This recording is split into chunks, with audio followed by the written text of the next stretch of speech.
Regulation 28 plays a vital role in the investment strategies of retirement funds.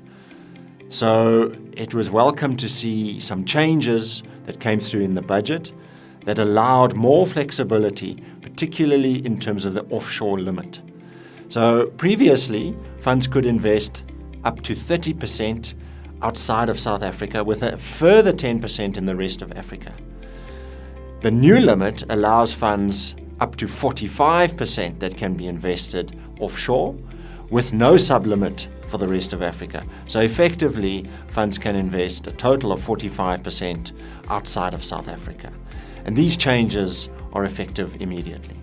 So the key question for retirement funds and their trustees and the members is, what are the implications of this change? Well, it is a material loosening of the offshore limit. Previously, the limit of 30% was quite restrictive. Funds and their asset managers generally sat very close to the upper limit because they would like to have actually had more than that in terms of their allocation. They really just left a small gap, allowing for market movements to actually push them a little bit higher without breaching the limit, which then obviously means that they have to repatriate funds, which has costs and other implications.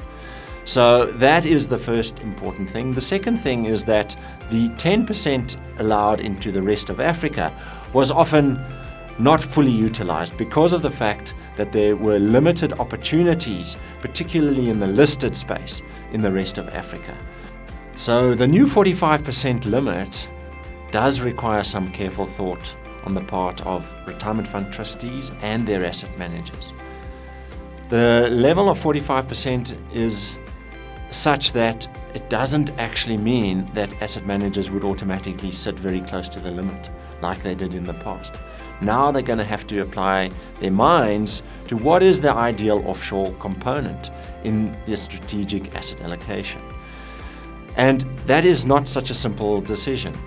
One of the things that's really important is that South Africans are saving for a future, in most cases, in South Africa. Their liabilities are in South Africa. So that does mean that a lot of their assets, in terms of being appropriate to the investment, to the liabilities, actually should be in South Africa. But they do also want to take advantage of those opportunities that are available outside of the country. And then there's also the question of infrastructure. We know that infrastructure is an essential part of building the country and a future that we all want to be part of. And for retirement fund savers, that's really important because their time horizons are very long. So infrastructure needs to be an important part of the investment strategy in South Africa. This is especially important given the increased focus on ESG and sustainability.